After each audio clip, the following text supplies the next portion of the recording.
You believe the world is fair, that hard work earns reward, that virtue attracts power, that justice finds its way. But look again. Look past the speeches, the smiles, the promises. Behind every lasting empire, every legendary ruler, every dominant soul, there are decisions made without mercy, lies told with purpose, betrayals calculated with precision. This is not cruelty. This is survival. This is how leaders win. Power is not something given. It is taken, forged, protected by will, and kept by those who understand one unchanging law.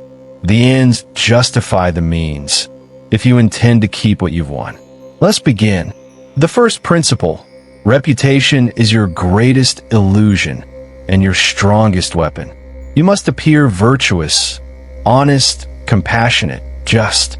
You must make people believe you are who they wish you were, even if you're none of those things. Look at Cesare Borgia, my own inspiration in The Prince. He executed his cruel minister Ramiro de Orco, not because the man failed, but because Borgia wanted the people to fear him and yet love him. He used de Orco's brutality to bring order to chaos, then had him killed in a public display to cleanse the stain. The people wept. They loved their prince again. This is what the powerful understand. Truth is flexible. Perception is everything. You must cultivate a reputation of integrity, even while doing what is necessary behind closed doors. Speak the language of the good, but act in service of power. The second principle: fear is the spine of loyalty. A leader who is merely loved will be loved until the love fades. People are fickle. Their affections shift with rumors, hardship, or envy. But fear breeds obedience. It roots deeper. Fear gives pause. It forces respect. But I warn you, never cross the line in a hatred. Fear must be measured precise. It must be administered like medicine, just enough to remind others that betrayal has consequences. Do not mistake cruelty for strength. True Machiavellian power is not chaos. It is control. The prince must not be a tyrant. He must be feared for what he could do, not for what he always does. The third principle: be both the lion and the fox. Strength is not enough. Intelligence alone is not enough. You must combine the brute power of the lion with the cunning of the fox. When Alexander VI, one of the craftiest popes in history, faced rivals, he outwitted them with promises he never intended to keep. He gave alliances only to unravel them. When his enemies were weak, he struck. When they were strong, he smiled. He lied often, but no one doubted his authority. Why?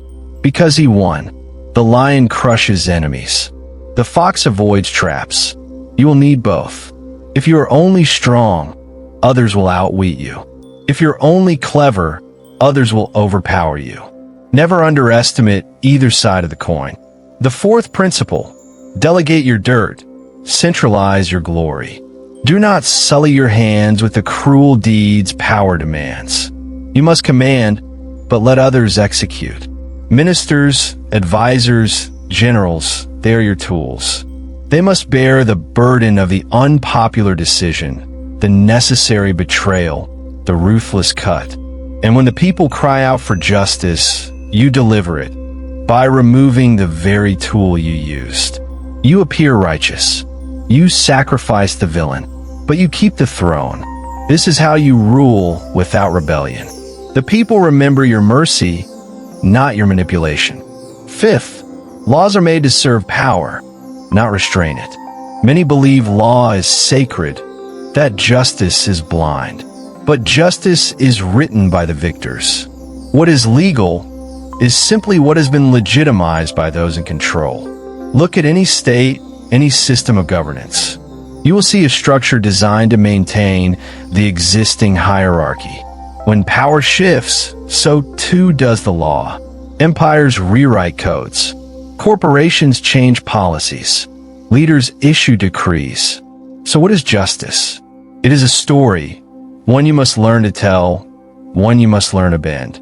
Do not become shackled by the illusion of fairness.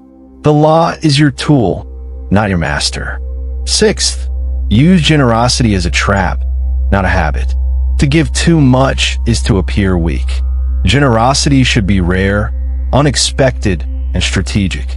When you give, do so with great flair. Make sure all eyes are watching.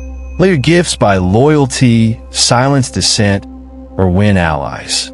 But do not bleed yourself dry to gain approval. That is the path of ruin. Your wealth, your favors, your influence, they are not endless. Treat them like weapons, not charity.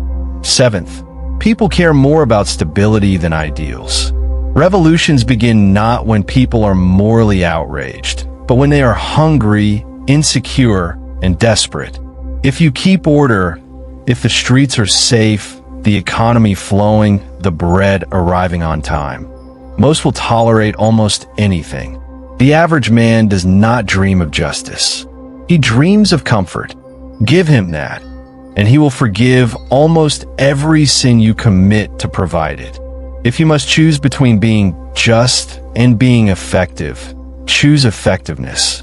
The history books may judge you, but the present will serve you. Eighth, never outshine your master until you are ready to replace him.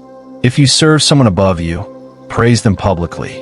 Let them believe they are wise, that you owe them everything. But in private, build your alliances. Strengthen your network. Learn their weaknesses. And when the moment comes, when the structure leans and the balance tilts, move swiftly. Do not hesitate. Remove the head and take the throne. This is how countless kings, CEOs, and generals have risen. But act too soon and you'll be crushed. Wait too long and the opportunity will pass. Timing is the blade. Ninth, control the narrative. Shape the myth. A leader without a story is just a bureaucrat. You must become a symbol of strength, of revival, of destiny. Let others whisper legends. Feed them subtle truths. Let your name become more than a person. It must become an idea. Julius Caesar crossed the Rubicon not just with an army, but with a myth. Napoleon crowned himself emperor with the legend of destiny at his back. Today's CEOs paint themselves as visionaries, saviors of progress. Whether true or not matters little. The people follow those who make them believe.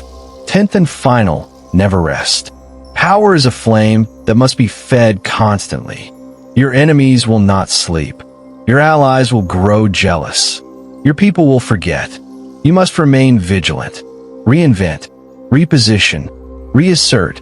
A ruler who becomes complacent is already dead. He just hasn't been replaced yet. So now ask yourself, are you ready to stop pretending that the world is ruled by goodness? Are you prepared to play the game? Not with naivety, but with eyes wide open, because power does not wait. Mercy does not last. And those who cling to virtue without wisdom become tools for those who do not. Be cunning. Be ruthless when you must. Be kind when it serves you. But above all, win